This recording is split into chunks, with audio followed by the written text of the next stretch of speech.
कैसे हैं दोस्तों आप सब। मैं हूं आपका दोस्त विनय मिश्रा। इस वीडियो में हम लोग कुछ और प्रैक्टिस प्रॉब्लम सॉल्व करेंगे ग्राफ कलरिंग के ऊपर। बहुत ही सिंपल है। एक बार आपको अगर पिछला वाला वीडियो अगर एकदम समझ में आ गया है तो यहाँ पे आपको कोई दिक्कत नहीं होगी। सीधा अपन क्वेश्चन के ऊपर अटैक करते हैं। तो पहला क्वेश्चन यहाँ पे क्या बोल रहा है, क्रोमेटिक नंबर अपने को बताना है एक ट्री ग्राफ का, ठीक है, जहाँ पे वर्टिसेस कम से कम कितने हो, 2 हों। तो भाई कोई दिक्कत नहीं है। हर एक ट्री ग्राफ क्या होता है, बायपार्टाइट ग्राफ होता है। कोई भी ट्री ग्राफ बना लो ना, देख लो यहाँ पे एक साइड हम लोग का m वर्टिसेस है और एक साइड कुछ और वर्टिसेस होंगे।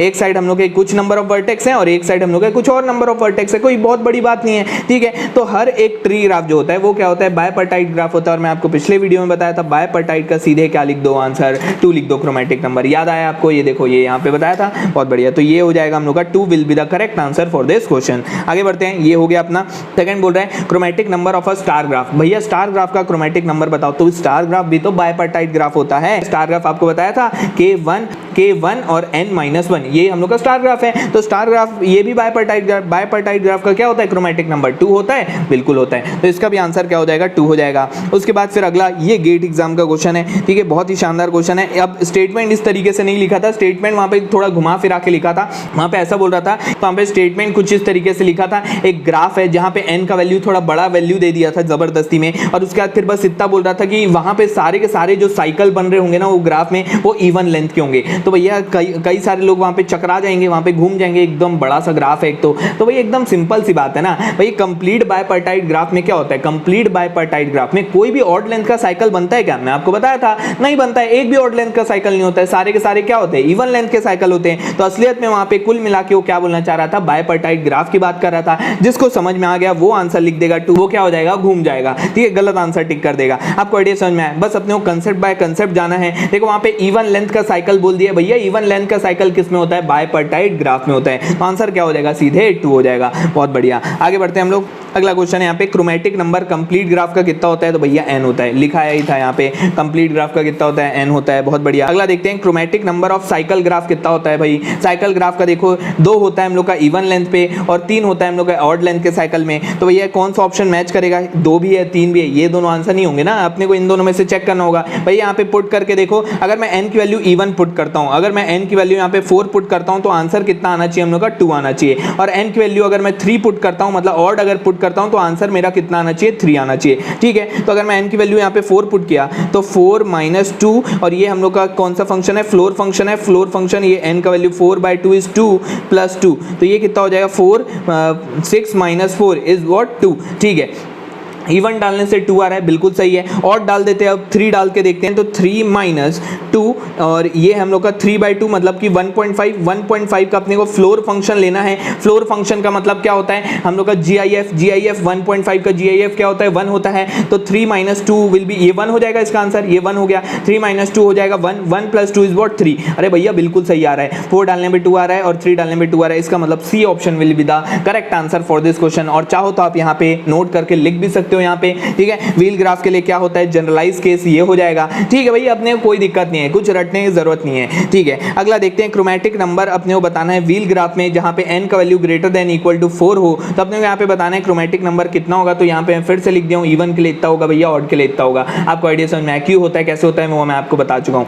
अगला देखते हैं, chromatic number of complete बायपार्टाइट graph कितना होता है भैया? तो 2 होता है, ये भी आपको समझ में आ गया होगा, ठीक है। आगे बढ़ते हैं हम लोग। अगला क्वेश्चन देखते हैं, क्रोमेटिक नंबर निकालना है। तो जैसा अपन कर रहे थे इस बार हम लोग वैसा ना करते हुए एक एल्गोरिथम होता है, उसको फॉलो करके यहाँ पे हम लोग कुछ क्वेश्चन को सॉल्व करेंगे। उसका भी आइडिया क्लियर कर लेते हैं, कुछ खास नहीं है वहाँ पे। वो ये बोलता है, कुल मिला के बस वो एल्गोरिथम का मैं सीधा आपको अप्रोच बताता हूँ। वो ये बोलता है कि भैया आप वहाँ से चालू करो जिसका डिग्री सबसे ज़्यादा है। तो भैया जिसका डिग्री यहाँ पे सबसे ज़्यादा अगर मैं ढूंढूँ तो 1 2 3 इसका डिग्री, इसका भी डिग्री 3 है, इसका भी डिग्री 3 है, इसका भी डिग्री, तो यहाँ पे तो कोई फायदा नहीं होगा। तो यहाँ पे एक ही ऑप्शन बचा हम लोग के पास, क्या कि भैया जो अपना ओरिजिनल अप्रोच है, ग्रीडी मेथड यूज़ करो। तो एक एक करके चलते हैं। तो इसको अपन रंग देते हैं C1 से, ठीक है। इसको अगर C1 से रंग दिया, ठीक है, तो इसको मैं C1 से नहीं रंग पाऊंगा, तो इसको रंग देता हूं मैं C1 से, कोई दिक्कत परेशानी तकलीफ नहीं होगी, ठीक। उसके बाद इसको नहीं रंग सकता तो इसको तो रंग सकता हूं ना C1 से, बिल्कुल रंग सकता हूं। इसको अगर मैं रंग दिया C2 से, इसको मैं भी मैं रंग देता हूं C2 से, कोई दिक्कत होगी क्या? इसको नहीं होगी भैया। और इसको भी मैं रंग सकता हूं C2 से, तो कोई दिक्कत हुई क्या? इसको कोई दिक्कत नहीं है। इसका आंसर क्या आएगा? 2 आएगा।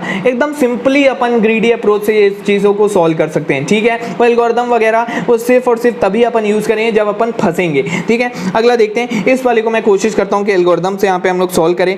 तो चलिए ये वाला क्वेश्चन अपन एल्गोरिथम से देख लेते हैं क्या बकवास आखिर करता है। तो इसका डिग्री क्या है भैया, एक का डिग्री सबसे पहले लिख लो 1 2 3 4, इसका डिग्री है 4, इसका डिग्री कितना है 3 है भैया, इसका डिग्री कितना है 1 2 3 है। ठीक है, इसका डिग्री क्या है 1 2 3 है, इसका डिग्री क्या है भैया 3 है, और इसका डिग्री क्या है 4 है। तो भैया जो सबसे ज्यादा डिग्री वाला है ना, डिसेंडिंग ऑर्डर में लिख लो फिर। तो डिसेंडिंग ऑर्डर में लिख लिया ए, फिर हम लोग का एफ, फिर ये 3 3 किसी भी ऑर्डर में लिख लो, बी सी डी और ये ई। इसका डिग्री अपना 4 है, इसका 4 है, बाकी सबका क्या है 3 3 है। ठीक है, अब अपन क्या करेंगे, इसको कलर असाइन किए C1। ठीक है, अब इसके जो नॉन एडजेसेंट है उसको अपन C1 असाइन कर देते हैं। तो ए का जो भी एडजेसेंट नहीं है हम लोग का, देखो ए का एफ देखते हैं, एफ के हम लोग का एडजेसेंट है नहीं है भाई, तो इसको अपन C1 असाइन कर सकते हैं, बिल्कुल कर सकते हैं। बी को देखेंगे नहीं कर सकते, बी को, सी को कर सकते हैं क्या असाइन, नहीं कर सकते, डी को भी नहीं कर सकते और ई को भी नहीं कर सकते। ठीक है, तो इसके लिए अपन दूसरा कलर लेते हैं। ये पहले इटरेशन में अपना काम हो गया। दूसरे इटरेशन में अपन C2 से चालू करेंगे। तो बी को मैं C2 दे दिया, तो क्या सी के एडजेसेंट है क्या, नहीं है, तो इसको भी मैं C2 दे सकता हूं। फिर डी के एडजेसेंट है क्या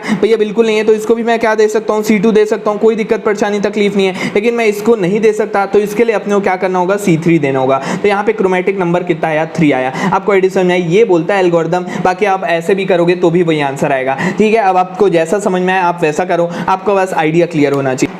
उसके बाद फिर लास्ट 2 क्वेश्चन हम लोग यहाँ पे देख लेते हैं। क्रोमेटिक नंबर अपने को ग्राफ का निकालना है, तो इसको अपन कलर दे देते हैं C1। ठीक है, उसके बाद फिर इसको अपन कलर नहीं दे सकते C1। ठीक है, एक एक करके अब यहाँ पे भी अपन कलर दे देते हैं C1। ठीक है, उसके बाद फिर ये भी एडजेसेंट नहीं है, तो इसको भी मैं C1 दे देता हूँ। ठीक है, अब इसको C1 नहीं दे सकता, ठीक है कोई दिक्कत नहीं है, इसको तो दे सकता हूँ ना C1, बिल्कुल दे सकता हूँ। अगर ये मेरा C1 है तो इस वाले को मैं C1 दे सकता हूँ, बिल्कुल दे सकता हूँ भैया। इस वाले को अगर मैं C1 दे सकता हूँ तो इस वाले को भी दे सकता हूँ, बिल्कुल दे सकता हूँ, कोई दिक्कत परेशानी तकलीफ नहीं है। ठीक है, अब बाकी बच्चों के लिए ये इसको C2 दे देते हैं। ठीक है, अगर ये C2 है मेरा तो इसको भी अपन C2 दे देते हैं, कोई दिक्कत नहीं है, इसको भी अपन C2 दे देते हैं। ठीक है, उसके बाद इसको भी अपन C2 दे देते हैं, एकदम खेल रहे हैं भैया, C2 दे देते हैं इसको भी। ठीक है, इसको भी C2 दे देते हैं। ठीक है, सारे के सारे तो कलर हो गए भैया, 2 से ही अपना काम चल गया। तो क्रोमेटिक नंबर कितना आया, 2 आया। ठीक है, अब लास्ट यहाँ पे हम लोग देख लेते हैं, इसको अपन कलर दे दिए C1। इसके बाद फिर इसको भी अपन यहाँ पे कलर दे देते हैं, C1 तो नहीं दे सकते तो C2 दे देते हैं। ठीक है, अब इसको अपन फिर से C1 दे सकते हैं क्या, नहीं दे सकते, इसको अपन C1 नहीं दे सकते ना C2 दे सकते हैं, तो यहाँ पे अपने को C3 देना होगा।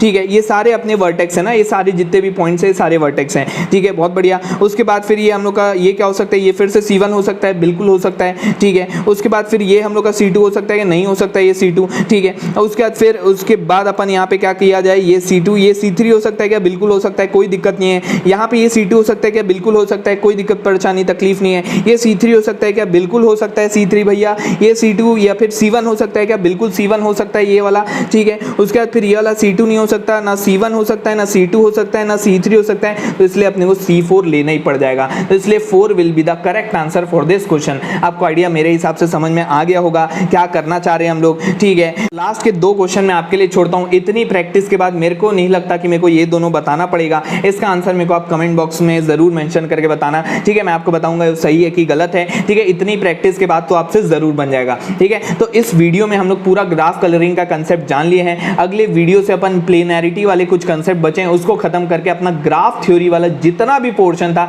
सारा का सारा खत्म कर लेंगे। उसके बाद फिर हम लोग डिस्क्रीट मैथमेटिक्स के और भी बहुत सारे जो टॉपिक्स हैं उसके ऊपर मैं करूंगा चर्चा। तो बने रहिए हमारे वीडियो के साथ, बने रहिए हमारे चैनल के साथ। अच्छा लगे तो जरूर इसको शेयर कीजिएगा अपने दोस्तों के साथ। इस वीडियो के लिए इतना ही रखता हूं, मिलता हूं अपने अगले वीडियो में। Thank you.